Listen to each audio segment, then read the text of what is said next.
Good afternoon, everyone, and thank you for joining us today. I am Vineet Arora, co-founder and principal consultant at Mismo Systems. We are a technology services company enabling organizations to build, manage, and scale their digital environments. We have completed 10 years in business and supported more than 200 customers in their digital transformation journey across cloud, data, AI, and security. I am joined by Mohit Narang, Head Managed Services at Mismo Systems. Some important information before we get started. We have disabled the microphone and request you to post your questions in the chat window or Q&A section, and we will open for the Q&A in the end. We will start with very we will start the webinar with basic yet very important topics. And as we proceed in the session, we will talk about some serious data and security concerns, such as automation and AI. So we appreciate you stay tuned till the end. We are sure that you will walk away with the useful information which you can use to improve security of your Microsoft 365 environment. Let me start with a simple question. If you are using Microsoft 365 today, do you believe your organization is secure by default? Most people would say yes to it. And honestly, it's a fair assumption. Microsoft is one of the most secure platform globally. But there is a reality. Security is a shared responsibility in the cloud. Security of the cloud is Microsoft responsibility. Microsoft secures the underlying platform, physical data centers, network infrastructure, hardware and storage.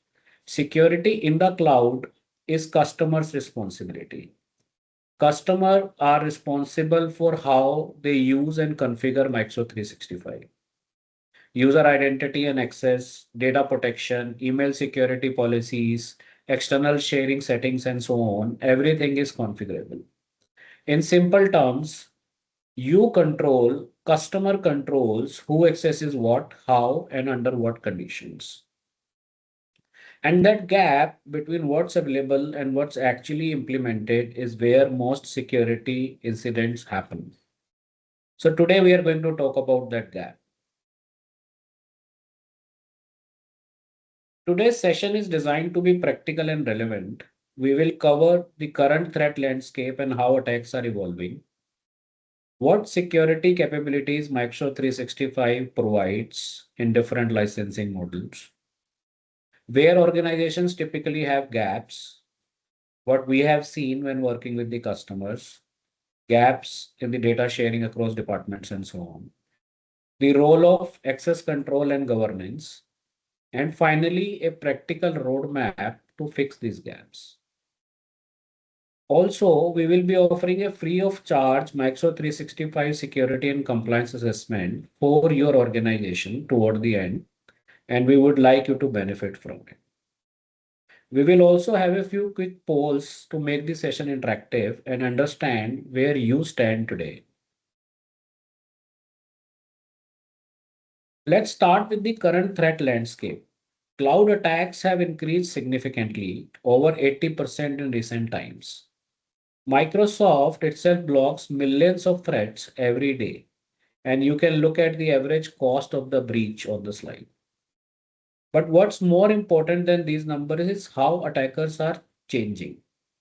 Now attackers don't break, they log in. Earlier attackers used to break into systems. Now they simply log in, and that's a big shift. No malware, no firewall breach, no alert, just a valid logo. And from there, they wait for the right opportunity to compromise the system and cause maximum damage when it is the right time. Most modern attacks today happen through identity and not through infrastructure. So before we move forward, let's quickly look at a simple but critical question. Is multi-factor authentication enforced for all users in your organization? Now, this may sound very basic to you, but believe me, most organizations have gaps here. The question here is not just MFA is enabled, it's how consistently it is enforced in your organization. There are mechanisms like conditional access to ensure MFA From the start, a user gets onboarded in the organization. We have to assess it periodically. We see gaps being introduced over time in our Microsoft 365 journey. For example, what we see is MFA is disabled for certain accounts, especially admin or service accounts. And what we hear is that application does not support MFA and it was disabled. And that's where the risk lies because these accounts are typically highly privileged accounts, and removing MFA from these creates a direct entry point for attackers. This is why regular access reviews, proper change control systems, and alerting mechanisms are very critical.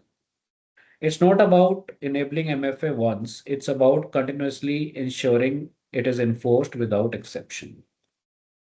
If I look at the poll, I see that about 40%, 14% are saying that no, MFA is not enforced, and about 9% say that they are not sure about it. And we have just got started, right? This is a very, very basic questions we all know. 77% responded that it is enforced, which is I'm happy to hear that. Okay, let's do a quick reality check. We'll ask ourselves honestly, do we have MFA enforced for all users? Do we block external sharing? Do we restrict external sharing? Do we have data loss prevention policies in place? Do we monitor suspicious activities actively? In most organizations, the answer to at least one of this is no or not sure. And that's where the issue is. Because security is not about having tools, it's about how these tools are put to use, how they are configured.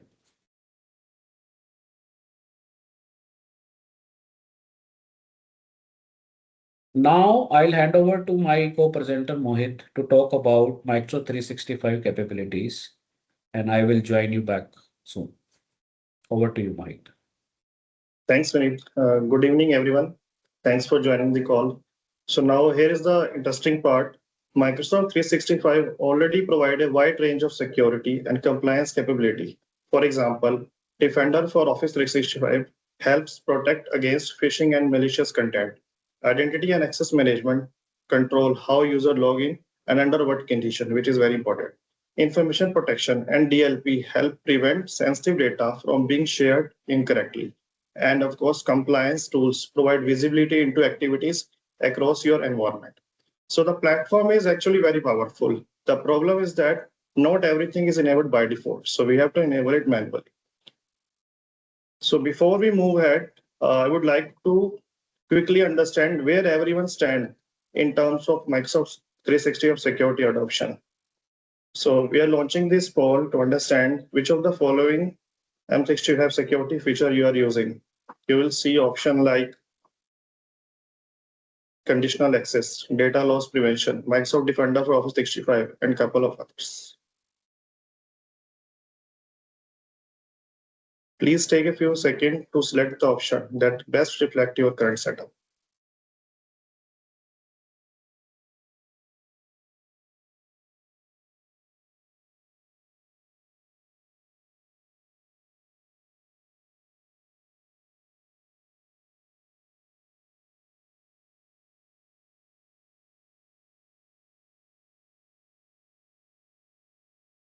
Okay, if I look the poll status, so 50% of people are using Defender for Office 365, which is a good start. And some of them are using conditional access as well, but very less people are using DLP. Okay.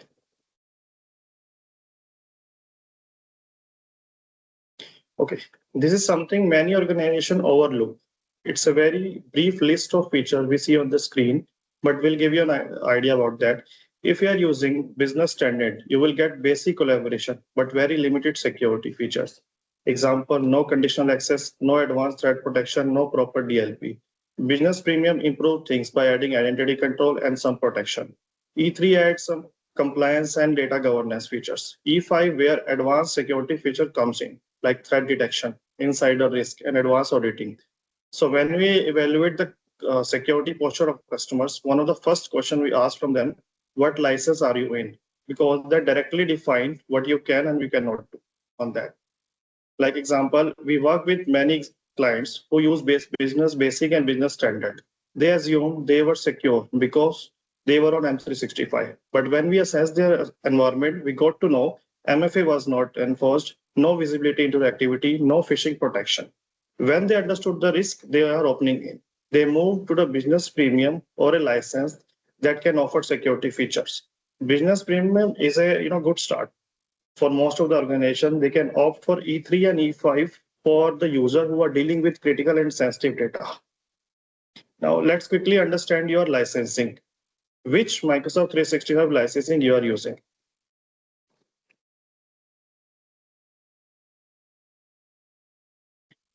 This is very helpful because your security capability depend heavily on your licenses.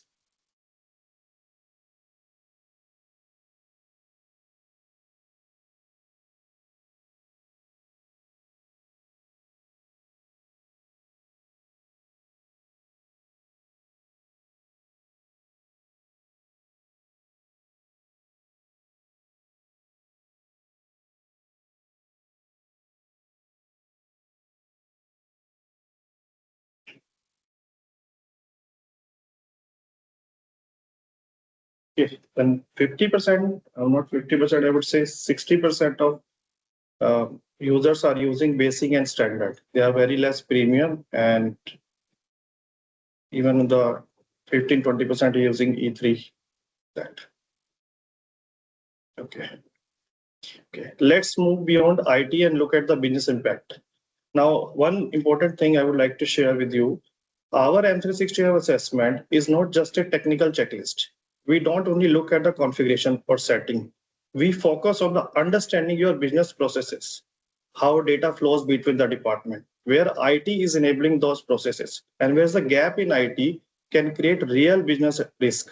Because sometimes the issue is not the tool, it's how the business are using the tool. I'll tell you the example because every department handle sensitive data differently. Like HR manage employee records, payrolls, personal information. Finance deal with banking data, invoices, vendor payments. Sales work with the customer data and contracts. And operations handle the supply chain and vendor relationship. The risk increases when data moves between the departments because each department creates a potential exposure points. I'll tell you some example like HR share employees data for onboarding and finance download the data and process it.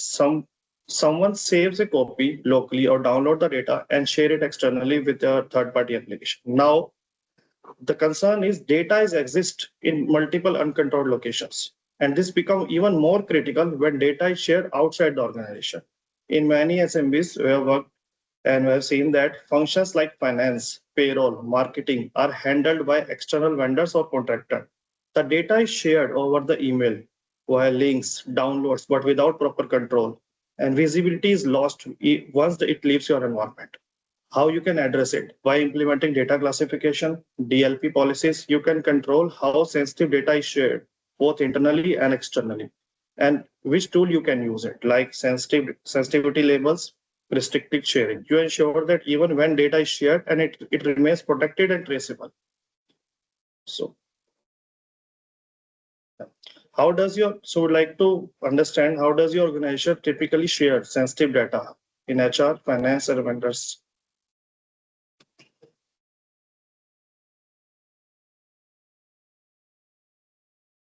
Please choose the option where, the best matches you usually share sensitive data. Many organizations actually use mix of these methods. Just pick the closest one. And the concern is data, people are starting the data sharing with the OneDrive, Teams, and email. But very quickly, they move to third-party application. They are using third-party applications like Gmail or other drives, which is a concern.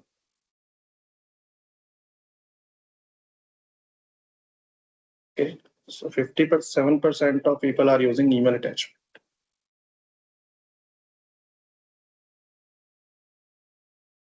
There are some who are using external apps as well, like WhatsApp and Google Drive. Okay.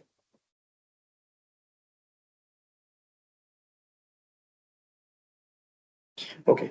So one of the biggest gap we see in the onboarding and offboarding when people join and they are given access. When they change the role, access is not always updated. When they leave the organization, access sometimes remain active.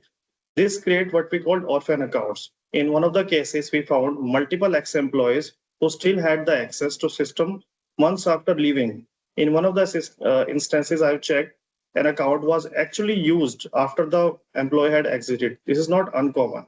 It happens because processes are manually and delayed.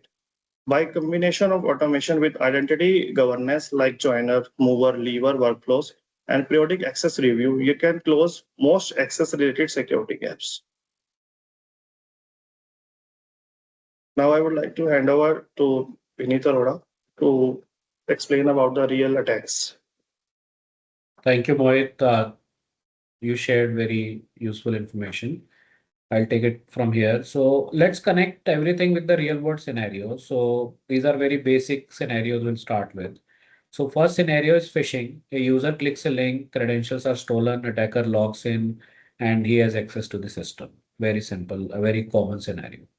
Scenario two, like Mohit talked about, you have an insider threat or an ex-employee. He leaves but still has the access to the data, downloads the sensitive data to the personal drives or somewhere before the access is actually revoked. Scenario three is external sharing. Again, very simple. A confidential file is shared via link. The link is now available outside, data is exposed. And if you see, none of these require any sophisticated hacking mechanisms. This actually the misconfiguration and lack of control. That's about. Now, a slightly more sophisticated risk which we see is, and this is something which most organizations don't even realize it exists, shadow automation. While we focus on security, access control, sharing, emails, there's another layer quietly operating in the background, which is automation, and it is the need of the hour. And this is where the data can leave your environment without anyone noticing. What we are increasingly seeing is employee creating power automate flows on their own to, improve their productivity or automate some of their work tasks without the IT visibility or governance. From security standpoint, we also see there are people who have created flow to automatically move the data from their OneDrive or company SharePoint to Google Drives or other external systems. Or they end up connecting their personal Gmail, Google Drive using the connectors available in Power Automate. The risk here is significant. Sensitive business data can leave your Microsoft 365 tenant automatically in this case without any manual action. What you can do about it? You can restrict or block risky connectors using DLP policies in Power Platform. You can define which connectors can talk to each other, allowing SharePoint, OneDrive to interact only with approved systems. Implement governance policies so that every user cannot just go ahead and create unrestricted flow. Monitor flows, monitor it, and user activities to detect unusual behavior. And most importantly, do regular reviews, check the automation usage, check for the critical users, departments, what all flows they have created. Automation is very powerful, but without governance, it becomes a silent data leakage channel. Another serious risk is AI usage, and it is one of the fastest growing risk areas. Tools like Copilot, ChatGPT, they are becoming part of our everyday work.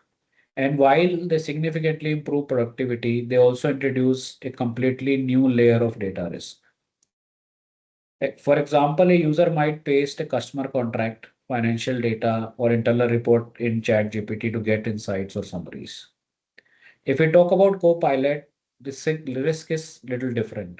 Copilot respects the user permissions, but what if environment has over permissioned users? Copilot can actually surface sensitive data to users who shouldn't already have it. How to control this? First, clear and define AI usage policy in your organization. Use DLP sensitivity labels to protect sensitive data.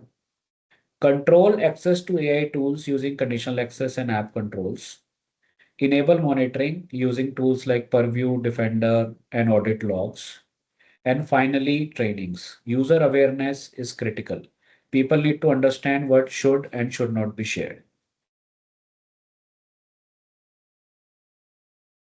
Good security is actually built on a very few simple principles. First is least privilege. Now we talked about automation risk, we talked about AI risk, we talked about data sharing within departments. But these principles, if we follow, we can control most part of it. Least privilege. Users should only have access to what they need. So you follow the least privilege principle. Perform regular access reviews to make sure that permissions remain appropriate. MFA, very simple, popular word, everybody knows it. MFA is enforced to protect the identity and exceptions are not made. Audit logging, make sure that you're logging all the activities, maintaining the logs so you have the visibility to see what is happening. And also, if something happens, you can understand what has actually happened. Without logs, you will not be able to figure out anything. And implement automation. Now we see automation risks, but we also need to implement automation to reduce risk. For example, we talked about onboarding and offboarding. So if we have the automations in place, we don't have to, we can reduce the risk of delayed offboardings or, offboarding getting missed or access not being removed from certain places. All those things can be managed. There'll be a poll on your screen. I request you to participate. So we want to know if you actually monitor suspicious activity in Microsoft 365, because like we said, if there is no monitoring, there is no visibility. And if there is no visibility, you won't even know if something has already gone wrong in your system.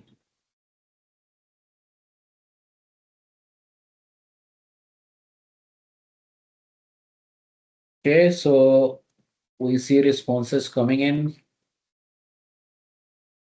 So as so far, what I see is about 30% say they don't have any monitoring in place.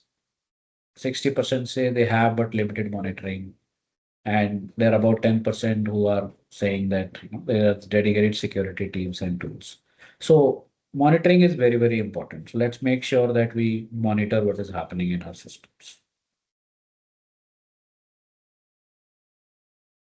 Okay, so now we know what the issue is. We have gone through various methods through which data can be, compromised or security can be lapsed. But how do we fix all of this? We have seen the principles which we need to follow. What we can do now is you have to assess your current state, and it should not be a one-time activity. Assess your current state, define security baseline for you. For every organization, for every business, based on their vertical domain they operate in, their security requirements are different. So define your security baseline. Implement the required controls. Once you know you have the security baseline with you, you know the current state, you know the gaps, then go ahead and implement the required controls. Educate your users, conduct regular security trainings, and educate them about the security risks and security capabilities implemented in your organization. And finally, continuously monitor and optimize. Security is not a one-time activity, it's an ongoing process. So this is where we help organizations. We offer a Microsoft 365 security and data governance assessment.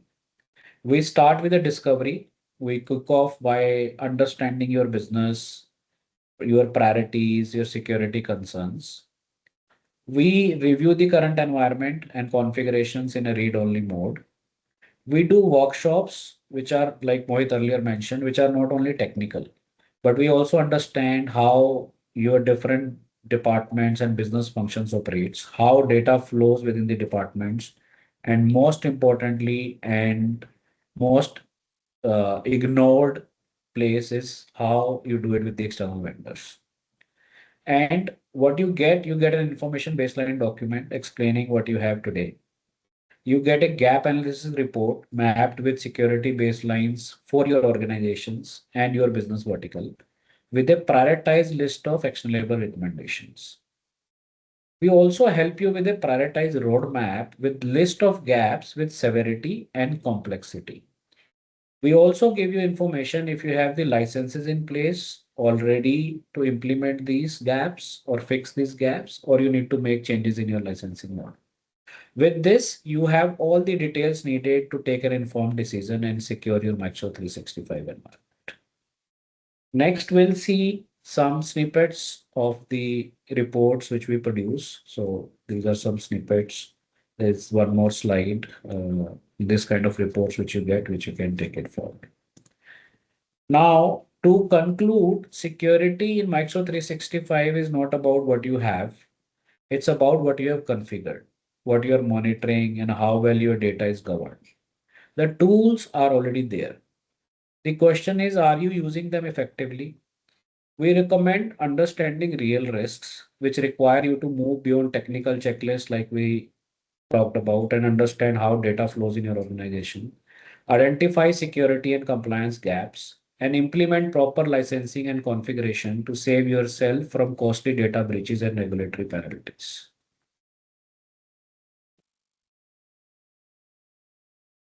Thank you. And before we open for questions, we are offering a free of charge Microsoft 365 security assessment. The free version of assessment will be limited to a single workshop of 2-3 hours for analysis and will provide you with a concise gap analysis report. We'll open for a poll. If you're interested, please do submit the answer and we'll reach out to you for a poll. And after the poll, we'll open for the question and answers.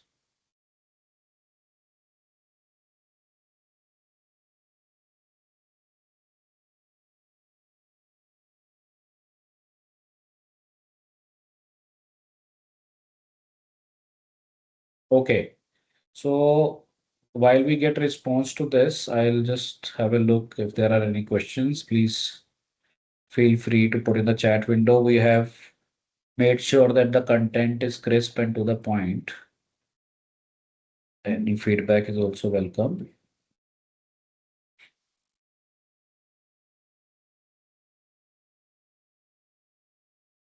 Hi, Niranjan. You have some question?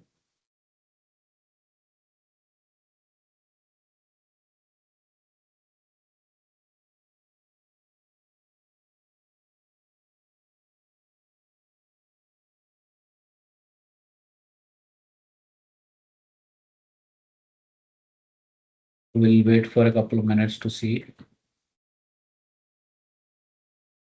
Okay, so the question is it good to use Business Basic or Business Standard with Defender Extra? Okay, so yeah, so bringing in Defender, Niranjan, definitely adds a bit of security. But if it is enough for you or not is again, as I said, that security baseline, security requirements depends upon how your business operates. So maybe we can connect and check if there are any security gaps and advise you if you need to, go for any other license or even optimize it, get something which doesn't increase too much cost, but gives you more security features. So the next one is very, very interesting question. What will be the best practices without MFA email ID? So one, you have to take a stand wherein you have to tell application teams that we don't support it anymore. Give them some time to update the application. Secondly, you can also use service principals. So there is an option where you can configure service principal instead of IDs. And also, if you're using these IDs in the application, make sure that they have the least privileges. We have seen that sometime, obviously app team will say that, okay, we need this access when we need admin access. So understand if they really need admin access. So my answer would be one, avoid it. Second, push back to application team that they should update their application to support modern authentication or even go for SSO if possible. That's even better so that you can take advantage of conditional access policies and so on.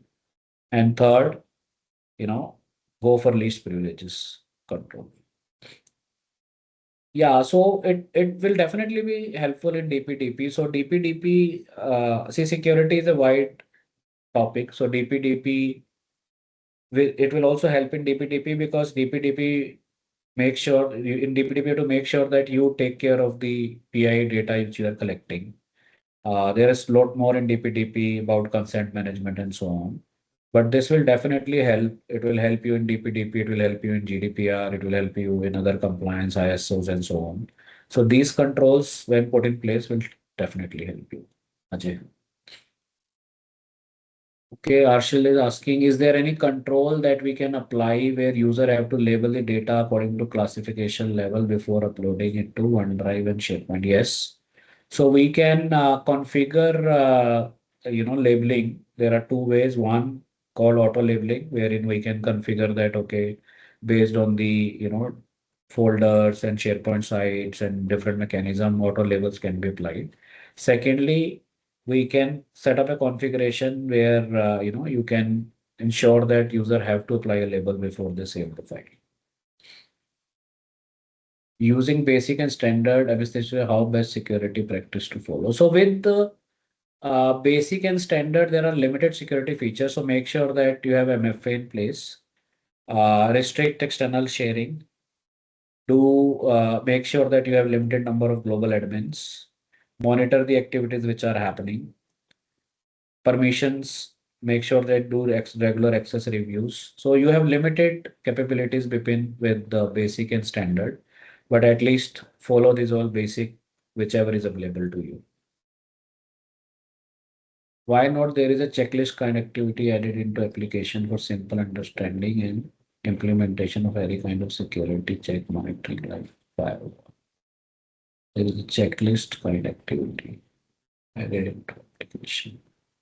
So if you're talking about Microsoft 365 as an application, you can always look at Secure Score. Microsoft has a checklist. You can go there and look at the recommendations, and it does provide you recommendations which are available in your tenant, which can act as a checklist.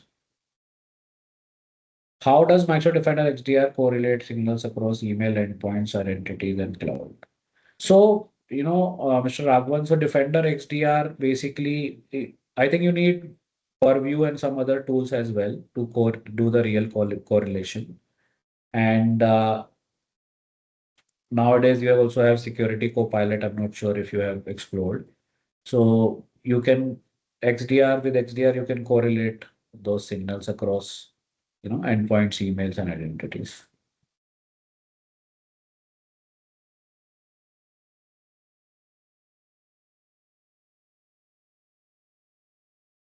Okay, we have a question in Q&A section. Would AI threat intelligence model be required for organization today, and how powerful is MS365 in threats and vulnerability intelligence is enough for today's response level?